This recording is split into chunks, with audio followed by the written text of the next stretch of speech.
नमस्ते दोस्तों।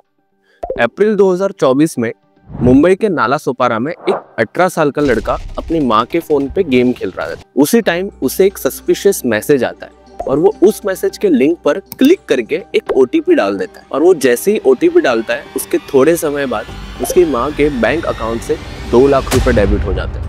वो इस इंसिडेंट की वजह से इतना घबरा जाता है कि वो डिप्रेशन में चला जाता है और आखिर में सुसाइड कर लेता है। ये किस्सा हमें बताता है कि डिजिटल दुनिया में की गई छोटी गलती कितनी महंगी पड़ सकती है। और ये सिर्फ एक ही केस नहीं है। यूनिसेफ ने 2023 में एक रिपोर्ट पब्लिश किया था जिसमें उसने 30 कंट्रीज के यूथ्स पर एक सर्वे किया था जिसमें इंडिया भी शामिल था। और उसमें ये पता चला कि इंडिया में 3 में से 1 टीनेजर ऑनलाइन हैरेसमेंट का शिकार है। इसलिए आज हम बात करेंगे उस टॉपिक पे कि डिजिटल वर्ल्ड में बच्चों पर क्या क्या टाइप के रिस्क है, उन रिस्क का उन पर क्या इम्पैक्ट पड़ता है और आप एज अ पेरेंट क्या एक्शन ले सकते हैं। तो आइए सबसे पहले बात करते हैं कि डिजिटल वर्ल्ड में ऐसे कौन से खतरे हैं जो बच्चों को साइलेंटली टारगेट करते हैं। सबसे पहला खतरा है साइबर बुलिंग। साइबर बुलिंग तब होता है जब कोई पर्सन इंटरनेट या सोशल मीडिया के थ्रू किसी को जानबूझकर परेशान करता है या उसका मजाक उड़ाता है। फॉर एग्जाम्पल, बच्चे अक्सर फेसबुक या इंस्टाग्राम पर अपनी फोटोज शेयर करते हैं और कई केसेस में अकाउंट पब्लिक होने पर अनजान लोग या फिर उनके जानने वाले भी नेगेटिव कमेंट्स कर देते हैं। काफी लोग कमेंट्स में बॉडी शेमिंग करते हैं या तो बच्चे की फोटो एडिट करके उसका मीम बनाकर उसे वायरल कर देते हैं। और ये चीजें बार बार होने पर बच्चे को लगता है कि सब उसका मजाक उड़ा रहे हैं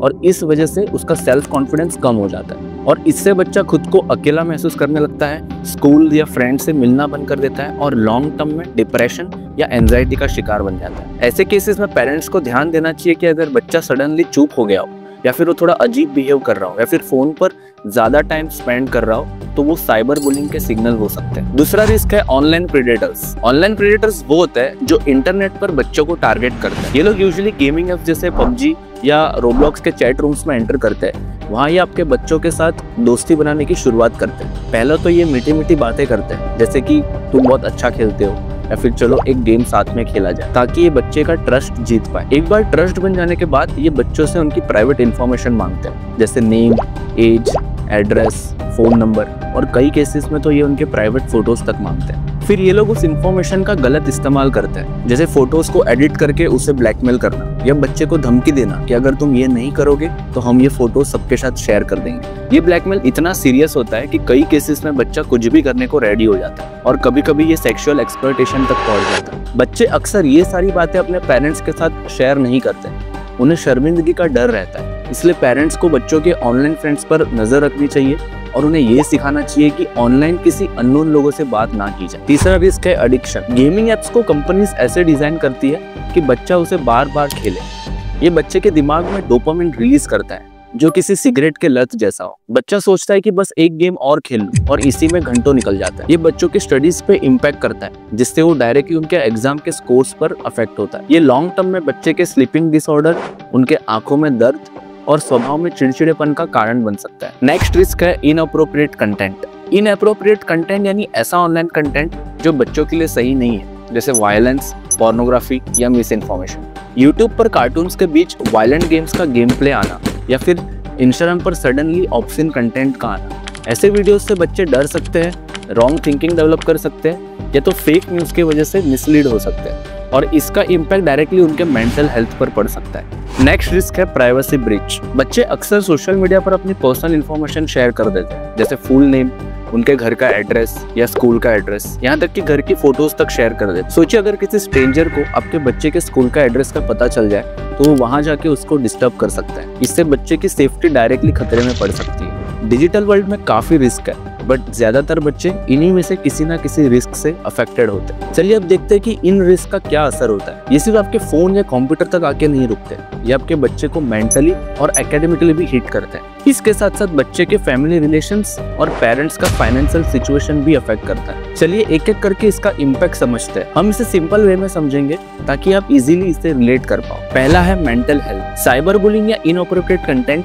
बच्चे के माइंड और इमोशंस को डायरेक्टली टारगेट कर, जैसे इंस्टाग्राम पर कोई बच्चे की पोस्ट पर कोई नेगेटिव कमेंट कर देता है तो वो इसकी वजह से बच्चा अंदर ही अंदर टूट जाता है। वो एंजाइटी की वजह से स्कूल जाना छोड़ देता है, लोगों से बात करना बंद कर देता है और एक टाइम के लिए तो वो सोशल मीडिया खोलने से भी घबराता है। इससे बच्चे में डिप्रेशन आता है और वो खुद को यूजलेस फील करने लगता है और धीरे धीरे अकेला रहना स्टार्ट कर देता है। पेरेंट्स नोटिस करते हैं कि बच्चा सडनली चुप हो गया है और वो छोटी छोटी बात पर गुस्सा करने लगा है। कुछ केसेस इतने सीरियस हो जाते हैं कि बच्चों में सुसाइडल थॉट्स आते हैं। रिसर्च कहते हैं कि बच्चे अक्सर ये सारी चीजें अपने पेरेंट्स से छुपाते हैं। सो अगर आपका बच्चा सडनली थोड़ा अनयूजुअल बिहेव करता दिखे तो ये डिजिटल रिस्क का एक हिंट हो सकता है। 2025 में नवी मुंबई में 15 साल की लड़की को एक अननोन पर्सन ने इंस्टाग्राम पर ब्लैकमेल किया। उसने उसको फोटोज और वीडियोस लीक करने की धमकी दी। फैमिली ने तुरंत पुलिस कंप्लेंट रजिस्टर की थी और उस पर एक एक्शन लिया गया था। वेस्ट बंगाल में 11th क्लास की एक स्टूडेंट की मॉफ्ड इमेजेस सोशल मीडिया पर वायरल कर दी गई। वो इस इंसिडेंट से इतनी ज्यादा डिस्टर्ब हो गई थी कि उसने एंड में सुसाइड कर लिया। आपको क्या लगता है इन स्टोरीज से हमें क्या सीखना चाहिए? अपना ओपिनियन कमेंट में बताइए।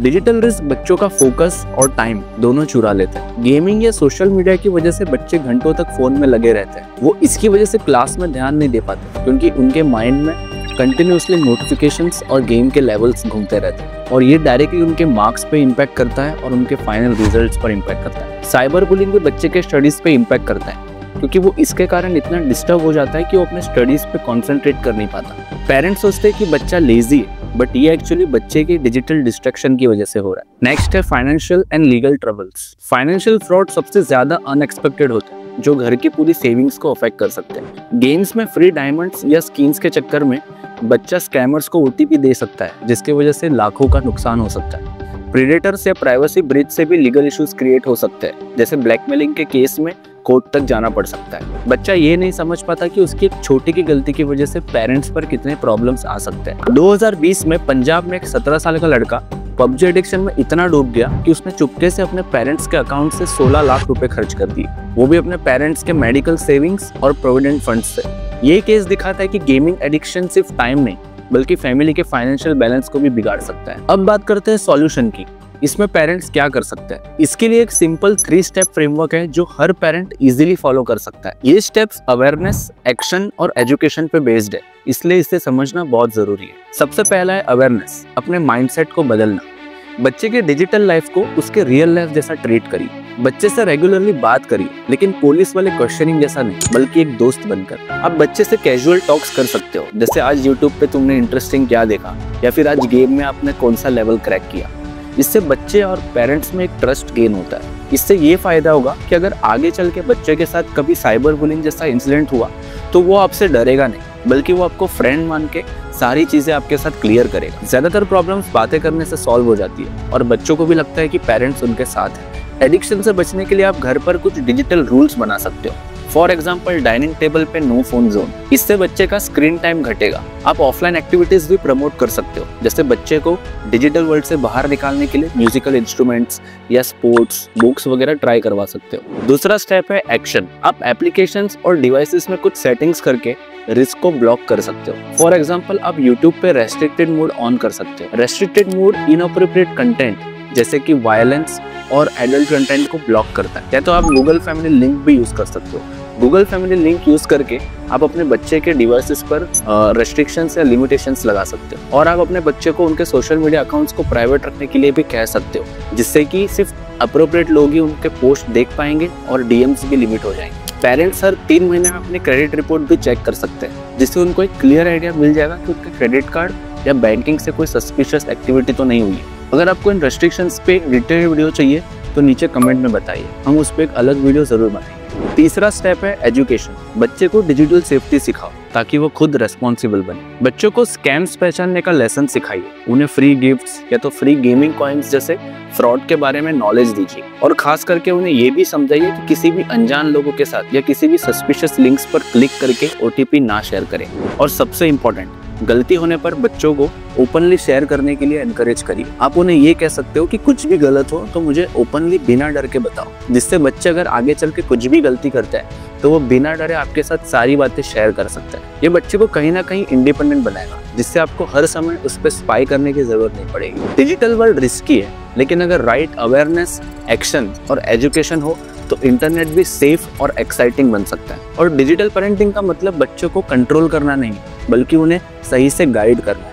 जैसे आप बच्चों को हाथ पकड़कर रोड क्रॉस करना सिखाते हो उसी तरह डिजिटल हाईवे पर भी उनका हाथ पकड़ना काफी जरूरी है। आप कमेंट में अपना सबसे बड़ा कंसर्न बता सकते हो या तो अपनी स्टोरी शेयर कर सकते हो जिससे लोगों को भी सीखने का मौका मिले। अगर ये वीडियो आपको हेल्पफुल लगा हो तो इसे लाइक और शेयर जरूर करिएगा और हमारे चैनल द डिजिटल रक्षक को सब्सक्राइब करिए।